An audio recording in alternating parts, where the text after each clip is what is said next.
I was fired from being in a gang.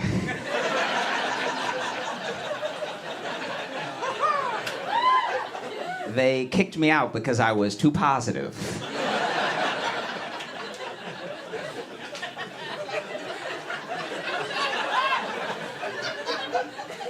They were like, "Why you always smiling, dog?" I'm like,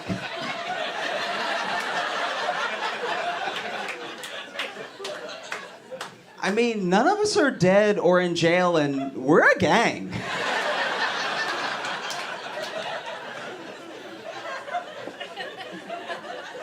They also kicked me out because I apologized too much. Our drive-bys sounded like, sorry. Like that's... After a while, I saw their point, you know? And even when it came down to it, and they were kicking me out, and I was like, I just want to hang out with my friends, and you guys are my friends, and now I don't know what I'm gonna do. Why do I have to leave? And they were like, bro, you giggle.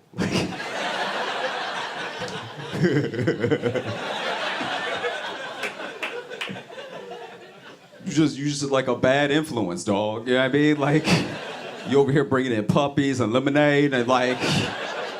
It's also, it's a fun thing to stay here for Christmas. When you live here and you stay for the whole holiday of Christmas and stuff, it is weird when you see people come here just for Christmas. I don't know, I'm not gonna lie. I get that it's like a magical New York Christmas. I understand we have a very big tree, I get it.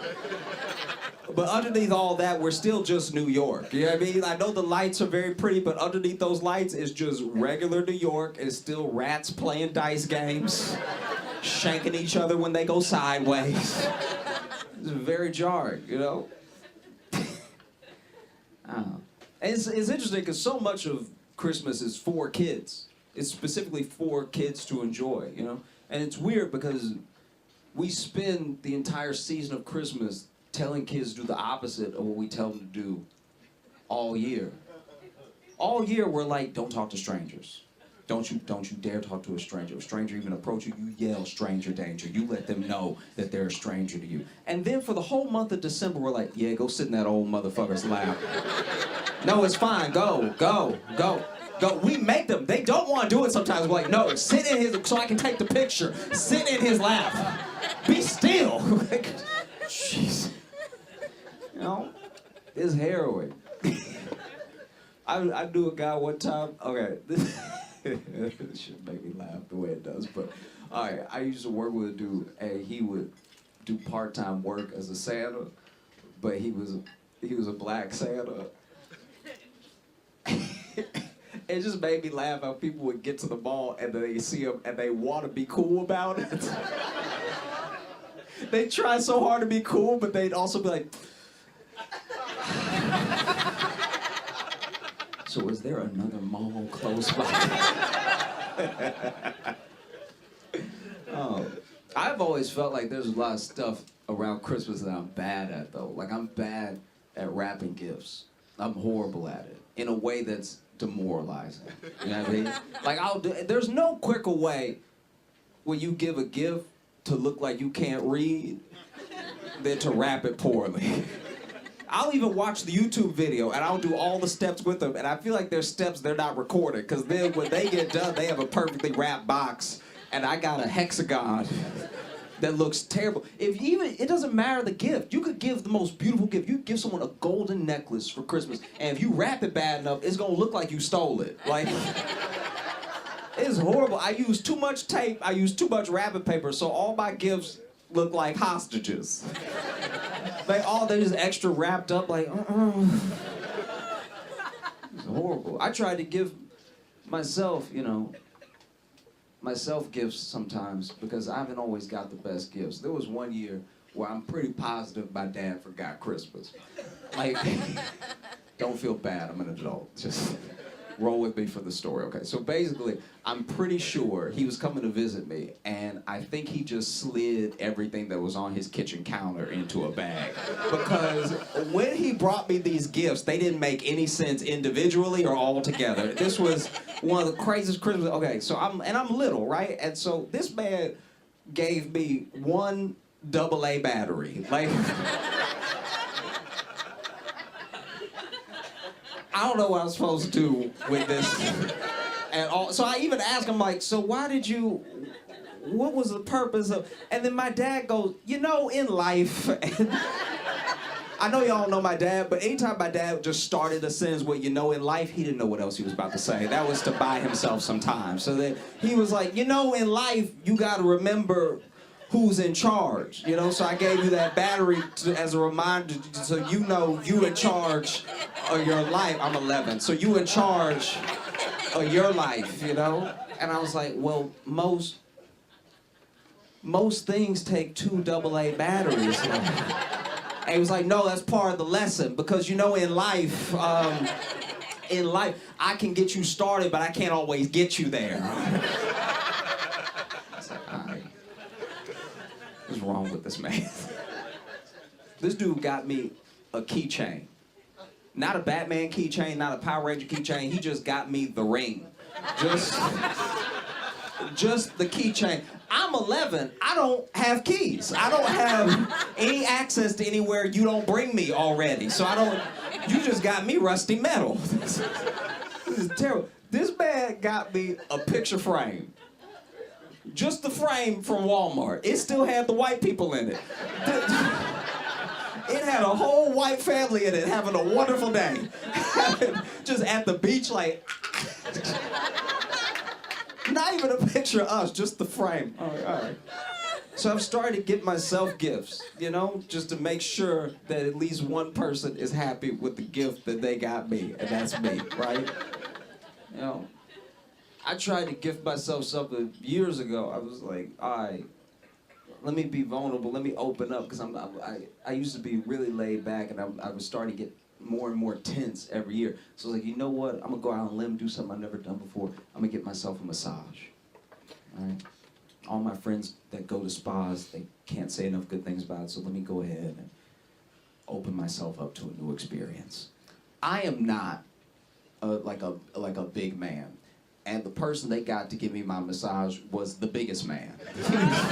He could have been, he's the biggest man I've been in a room with by myself. I was so upset having to be in a room with a man this big and only a towel. I was like, this is deeply upsetting. And I didn't know anything about spas, so I didn't know I could ask for somebody else. So then he would stand outside the room. I didn't know I could turn to the receptionist and be like, do you have anybody else? This man is so big, and his hands, he had the biggest hand. Anyone can do with their life what they wish. I'm a very live and let live type person. But these are boxing hands. Like, these are not masseuse hands. Like, he will mess around and rearrange my guts the way his hands are so big. And so then he starts in on the massage. He's been massaging me for like a minute and a half. And he is making all the noises I'm supposed to be making. And it could not be more upsetting. This man is rubbing my back and going, what do you do now? Like, because I don't even have enough bass in my voice, and I'm exposed. I'm wearing a towel. I'm naked. I'm not a homophobic person, but it was a homophobe's nightmare. This was genuinely distressing. I'm just in a towel, and he on my shoulders like, God dang. You ever just wish you had a gun? Like, it was horrible. But I can't complain. I really can't. Other people have had it way worse than me as far as Christmases go. I grew up in Louisiana, and I moved to Chicago after college, and I was working with a dude who told me about his Christmas. He said his most magical Christmas that he ever had was also his most traumatic, because he had done all of the Christmassy stuff, and he loved Christmas. It was his favorite holiday, right? And so he went to see Santa at the mall, and then he had laid the milk and cookies out with his parents for Santa. Now, he lived with his mom and his stepdad, and he didn't like his stepdad. He called his stepdad Darren. Full thing, all the time. Stepdad Darren, all the time, right? His dude was like, you can call me dad. He's like, I'm not gonna do that, stepdad Darren, all right? And so then he had laid the cookies out in the milk with his mom and stepdad Darren, and then he had put on his pajamas, washed up, kissed them both goodnight, gave stepdad Darren more of a pound. He wasn't really like, we're not close like that yet. And then he went to bed and he was trying so hard to fall asleep. You know, like when you're little and you're trying your hardest to fall asleep so Santa can come, right? You're trying to knock yourself out because you don't want to mess this up. You've done everything. You've been good all year. You laid out the milk and cookies. You don't want to mess it up now by being awake. And as he was falling asleep, he heard steps on the roof, right? And so he's like, oh my God, that's Rudolph. That's the whole crew up there right now. Like, I gotta fall asleep. He's trying so hard to sleep. What was actually happening was the night before Christmas, his house was being robbed. All right? And so he hears the footsteps on the roof and everything, and he's laying there trying to get to sleep. But you gotta think about it from his perspective. He laid out the milk and cookies. He went to bed. He hears the footsteps on the roof. Then he hears some noises in the living room. It is Chicago. His stepdad had a gun, right? So his stepdad shot the intruder in the leg. So from his room, he hears.